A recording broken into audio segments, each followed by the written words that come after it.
The lantern sputtered in the corner of the saloon, throwing shadows across weathered, wooden walls as a man's voice sharp as a rattlesnake's rattle cut through the smoky air. "She's all I've got left to offer," he said, his hand clamped around his wife's wrist. Every card player at the table froze, glasses halfway to their lips, dice stilled in mid-roll.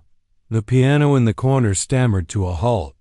The woman's wide eyes, framed by tangled strands of auburn hair, darted across the room, searching for a crack in the floor to sink into. She could smell whiskey on her husband's breath, heavy and sour, masking his desperation. The buyer leaned forward, a native warrior, tall, shirtless beneath a blanket draped over his bronze shoulders, turquoise beads catching in the lamplight. His long black hair flowed loose, and his gaze held a quiet, unshaken strength in stark contrast to the trembling man across from him. He did not bargain with words easily, but tonight was different. The woman's heart thundered against her ribs as her husband's rough fingers dug deeper into her skin. She had heard him threaten it before: sell her, trade her, rid himself of what he called the burden. She never believed he would. Yet here she was, a living wager in a game where she had no voice.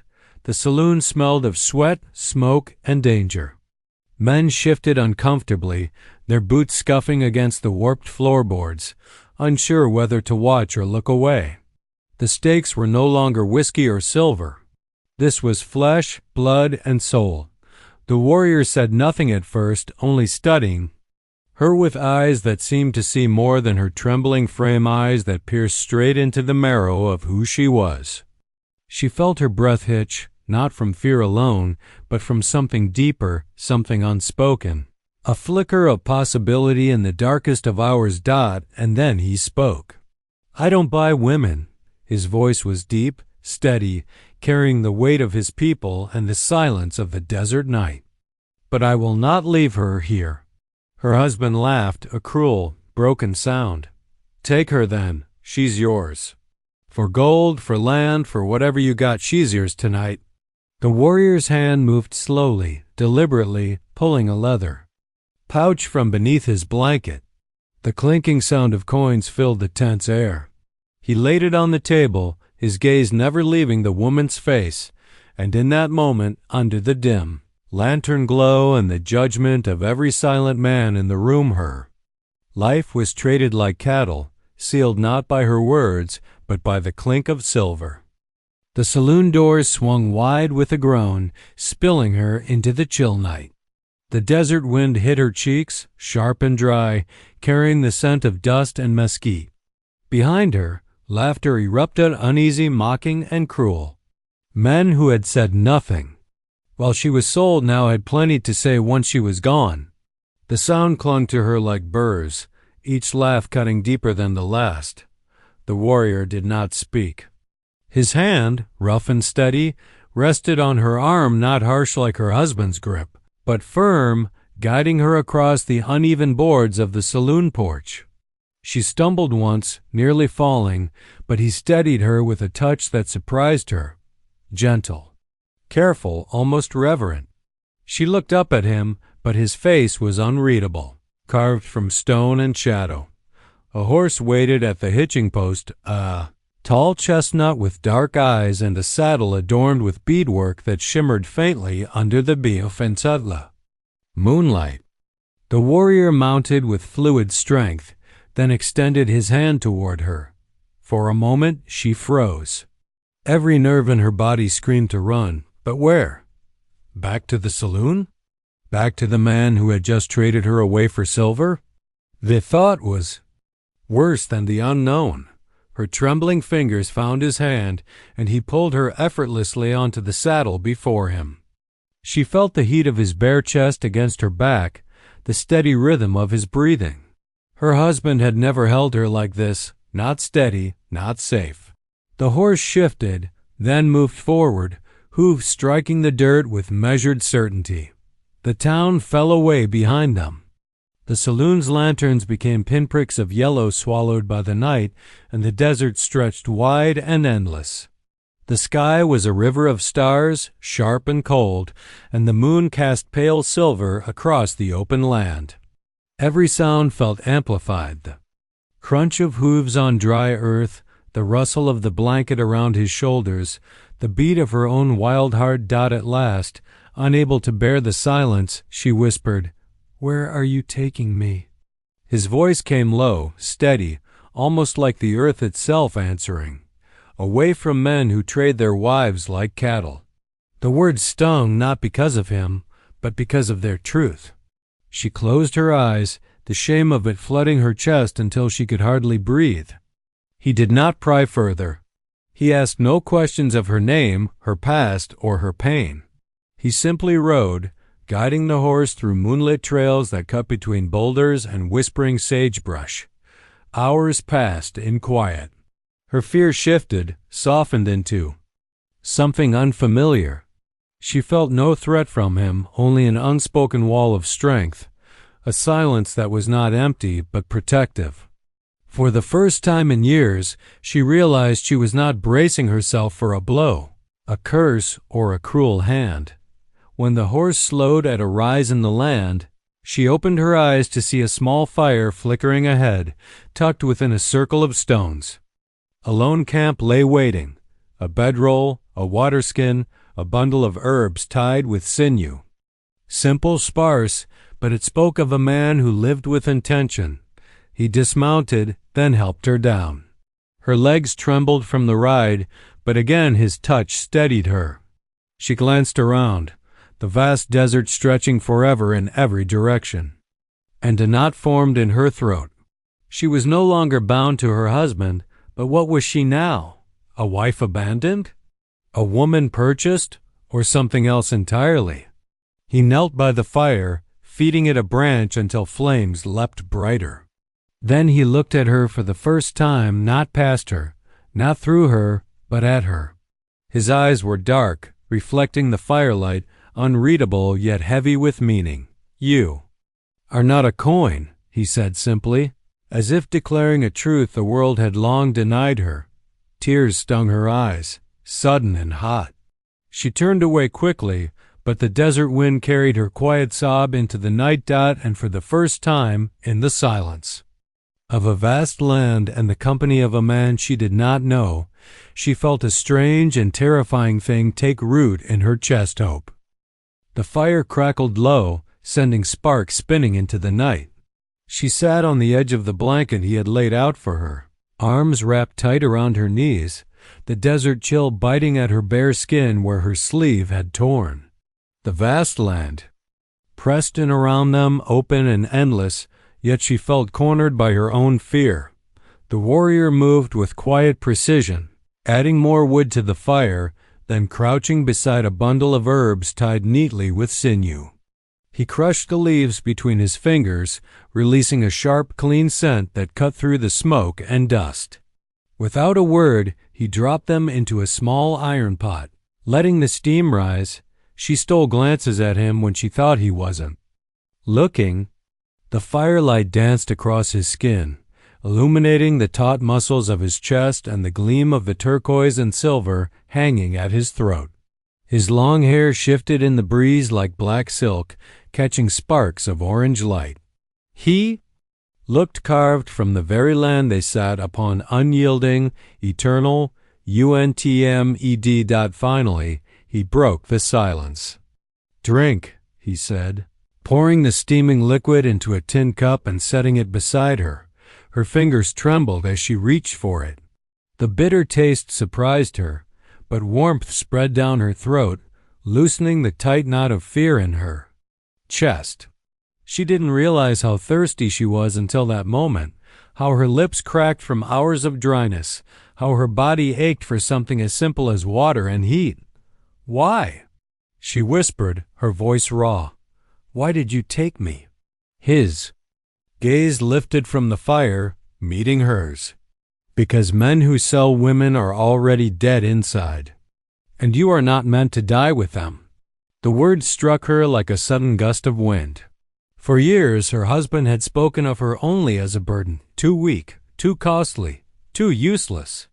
But this man, a stranger, a warrior from another world, had spoken as though she was something worth saving. Her eyes burned, but she blinked hard, refusing to let tears fall in front of him. "And now?" she pressed, voice trembling. "Am I yours?" The warrior leaned back, the firelight casting sharp shadows across his face. "You are your own," he said. "I will not take what is not freely given." The breath caught in her throat. She had expected him to claim her, to use her like her husband had promised, to treat her as property. But instead, he had built a wall of respect around her with those few words. It was something so foreign, so unthinkable, that she didn't know how to respond. The desert wind howled in the distance, carrying with it the faint cry of a coyote. She shivered, though the fire was warm. The warrior noticed. Without hesitation, he rose and unclasped the heavy wool blanket from his shoulders, then stepped toward her. For a moment, instinct told her to recoil, but he simply draped it around her, tucking the edges close with careful hands. The weight of it, the warmth, the scent of smoke and sage clinging to the fibers, it broke something inside her. A sob escaped before she could hold it back. She pressed her hands to her face, ashamed of her weakness. But he did not laugh, did not scold, did not turn away. He only said softly, "The desert does not care for our tears, but it teaches us we are stronger than we believe." She lowered her hands, staring into the fire. The flames blurred through her tears, but for the first time, they did not feel. Like chains, they felt like a beginning dot as the night deepened. Exhaustion pulled at her. She lay on the bedroll he had prepared, the blanket cocooning her in warmth. He did not lie beside her, but sat near the fire, silent, his gaze fixed on the stars as if he was speaking to them in a language she could not hear. Her last thought before sleep claimed her was that she had been traded for silver, cast aside, like an unwanted thing. And yet, in the arms of the desert, in the quiet company of a warrior who saw her not as property, but as a person, she felt something stir in her chest she had not felt in years, the fragile spark of dignity, the flicker of belonging. The desert dawn arrived quietly, with a cool gray stillness that spread across the land before the sun broke the horizon. She woke to the soft crackle of the fire's dying embers and the faint rustle of movement nearby. For a moment, she panicked, forgetting where she was.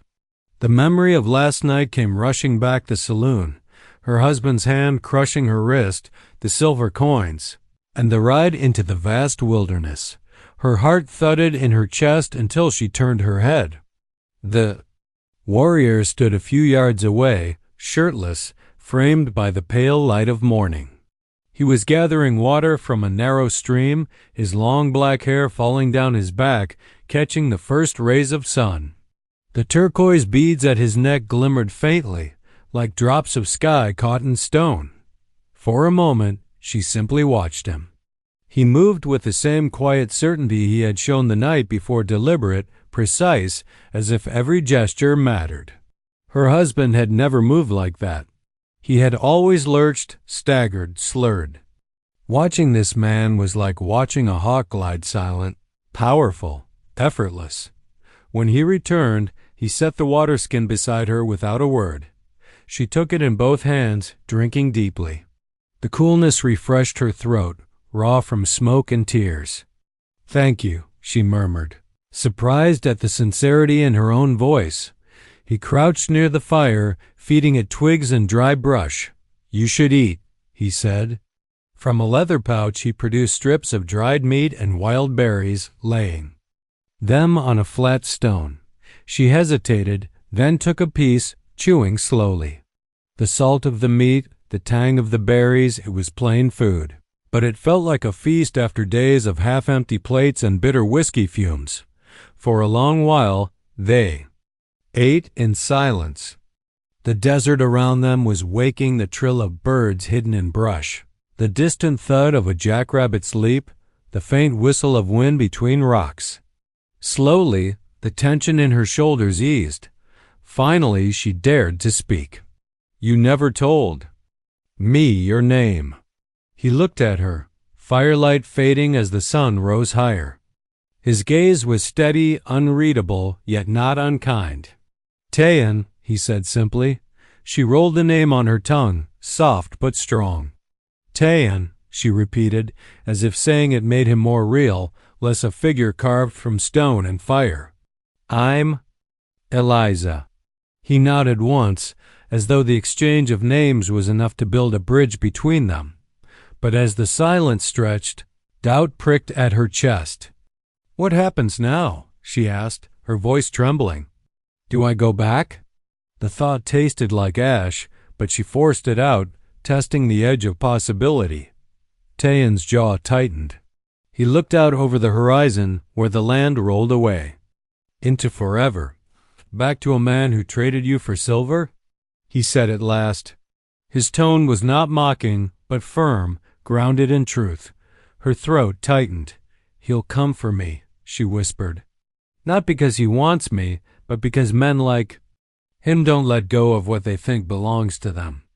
Tayan's dark eyes narrowed, unreadable. "Then let him come." The words sent a shiver through her. Not because they were a threat, but because of the certainty in them. He spoke not like a man preparing for battle, but like someone who had already decided she was not a thing to be dragged back. For the first time in years, she felt the weight shift. She was not the one bracing for fists or shouting. Someone else had stepped between her and the storm. She looked down at her hands, calloused from years of work yet trembling in her lap. "I don't know how to be anything else," she admitted.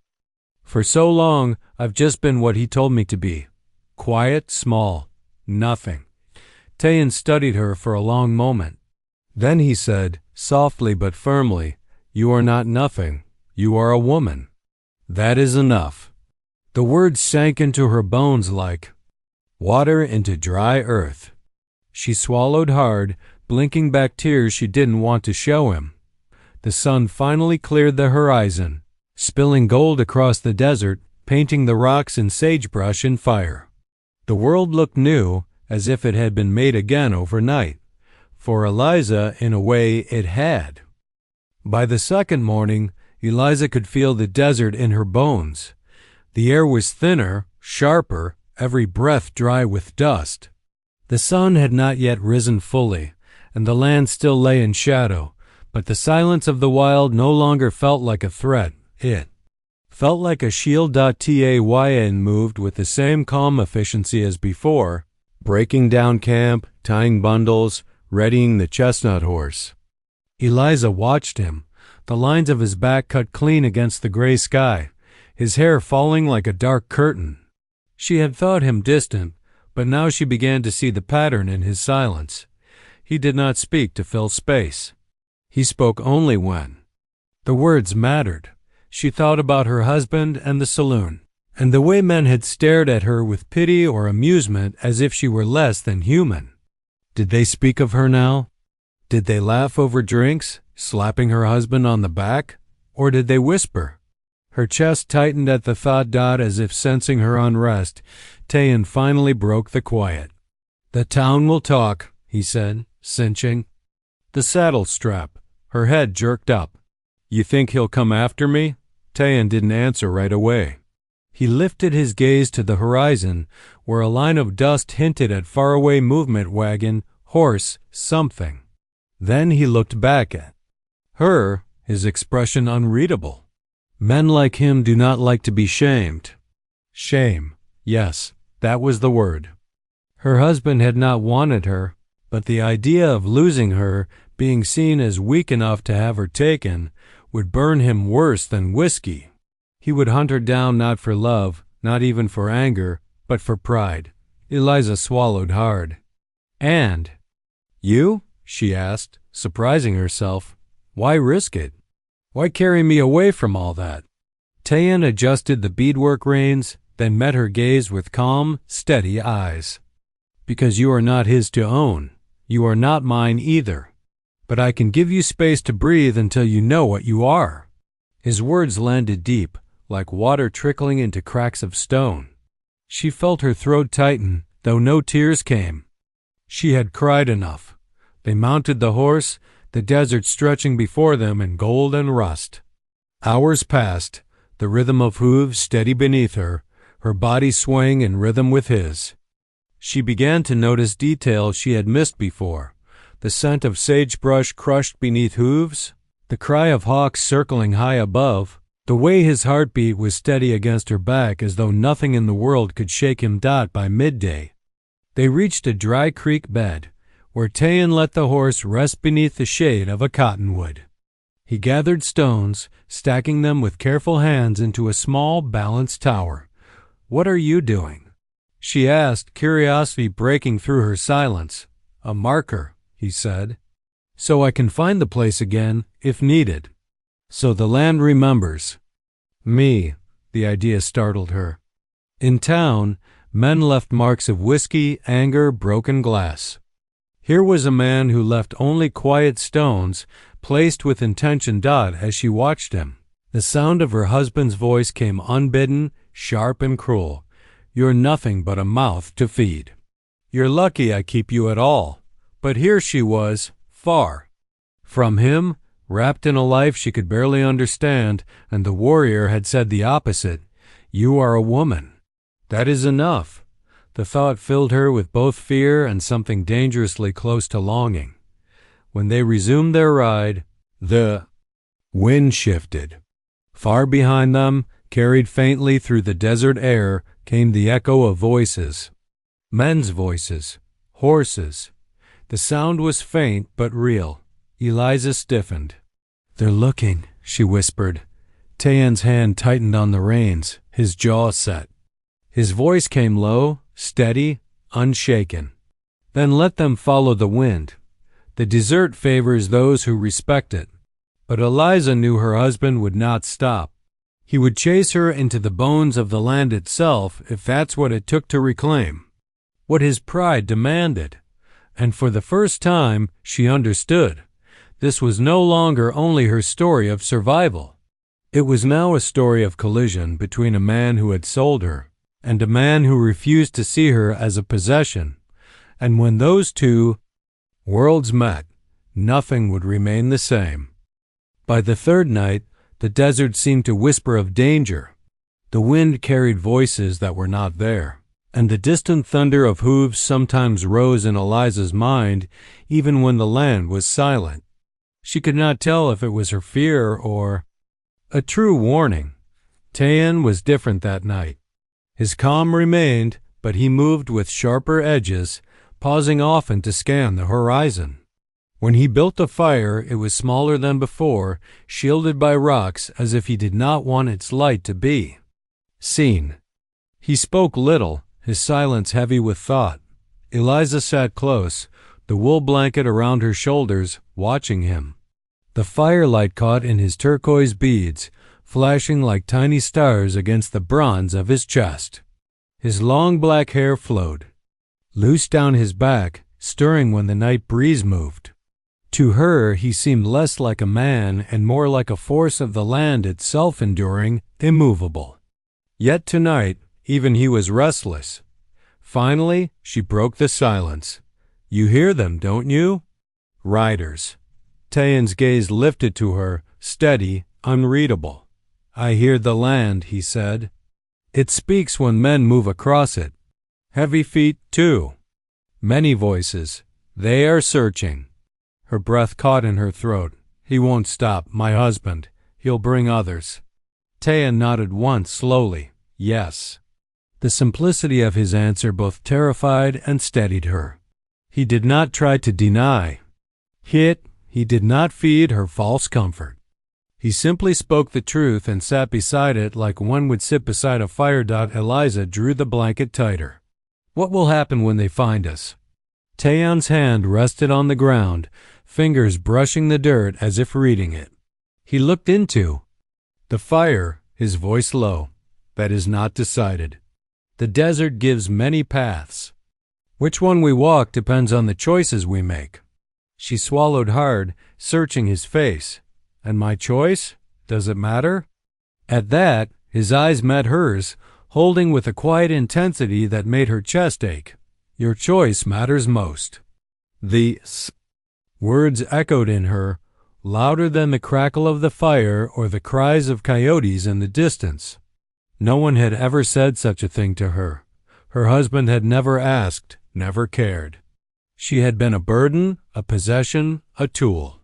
But here, under the stars, with danger pressing close, this warrior told her she held the power of choice. Her eyes burned, but she refused to cry again. Instead, she asked, "And if I chose to go back?" The muscles in his jaw tightened, but his voice stayed calm. "Then I would take you back." She searched his face for mockery, for anger, but there was none. Just steady truth. Her heart twisted. For years she had dreamed of escape, of freedom from her husband's fists, his cruelty. And now, with freedom given, the thought of returning felt like death. Yet the fact that Tayan would honor her choice, that he would not force her hand, broke something open inside her. The fire burned low. She lay on the blanket he'd prepared, but her mind raced. Sleep came only in fragments, and each time she woke, she saw him sitting upright, gaze fixed on the horizon, every line of his body taut with readiness. He never once closed his eyes. Near dawn, the wind shifted. This time the sound was real. Hooves. Many of them. Eliza sat up, heart pounding. "They're here." Tayan rose in one smooth motion, his shadow cutting sharp against the gray light. He stepped to her, voice calm but firm. "Stay close to me. Whatever happens, do not forget you are not theirs." Her breath came in sharp bursts, fear clawing at her chest. But beneath it was something else. Something she hadn't expected. Trust. As the first riders appeared on the distant ridge, dark shapes against the bleeding sunrise, Eliza realized the desert had carried her farther than she ever thought possible. And now it would demand a reckoning. The past was chasing her. The man who had sold her was near, but this time she was not alone. The first gunshot cracked the silence of dawn like a whip, echoing across the desert canyon. Eliza flinched, clutching the blanket tighter around her shoulders as she crouched near the embers of the dying fire. Her heart pounded so hard she thought it might burst. The riders had found them. Tayan was already on his feet, tall and unshaken, his bronze skin glowing in the pale morning light. Shirtless, his muscular frame seemed carved from stone, long black hair falling wildly across his shoulders, tribal jewelry clinking softly as he moved. He did not reach for a weapon at once. He only stood, watching the ridge where the horsemen emerged, as though he had expected this moment all along.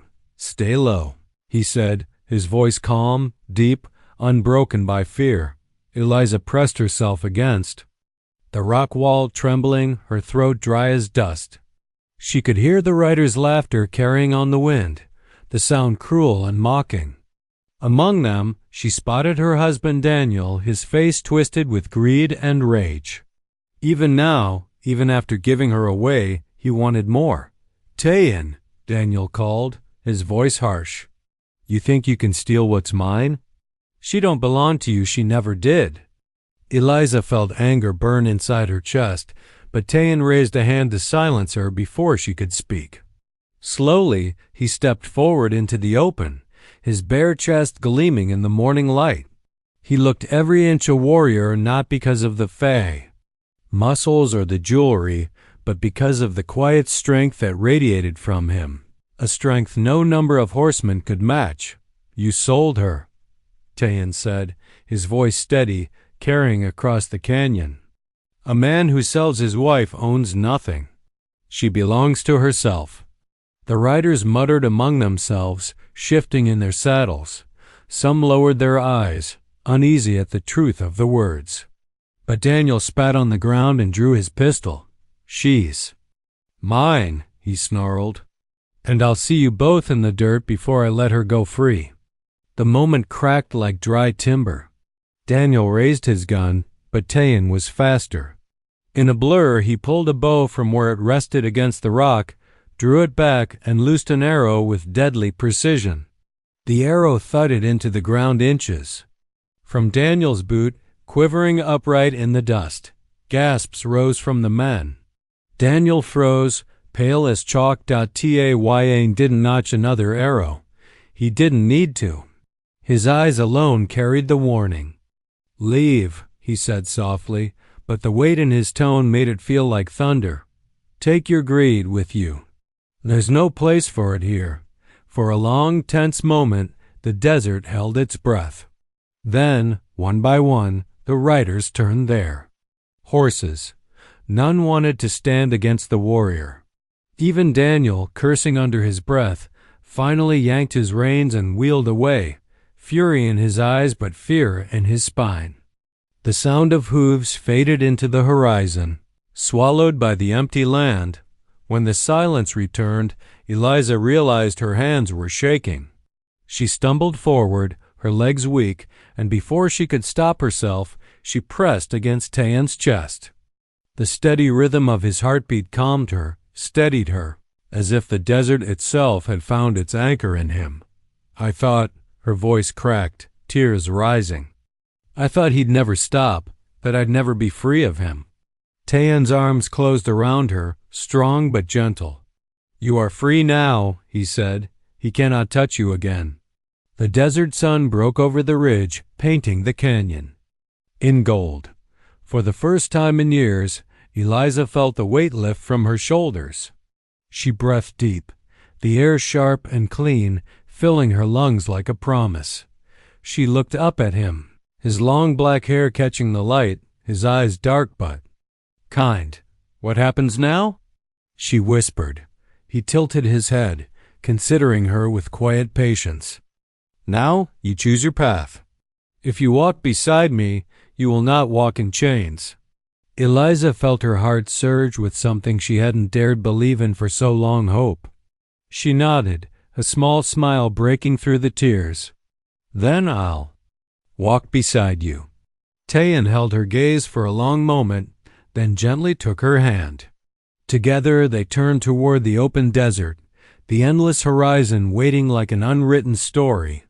Behind them, the ashes of the fire smoldered, the final trace of the night her husband sold her. Ahead, the rising sun marked the beginning of everything new.